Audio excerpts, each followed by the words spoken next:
মালিক পাপাই পাপাই কোনোদিনই করবে না।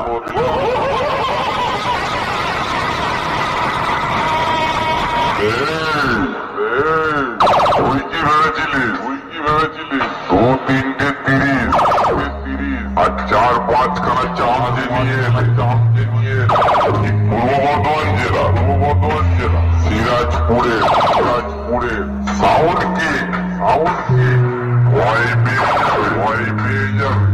তো ডেল থেকে তো মনে হচ্ছে দালালি করে খা শোন আমার বাড়ি কুকুর তোর থেকে ভালো হাট বাটে থাক। আর শোন কম্পিটিশন করার যদি ইচ্ছা থাক ভয়টা নেয় ভয় কাকে বলে ভালো করে বুঝিয়ে দেবো।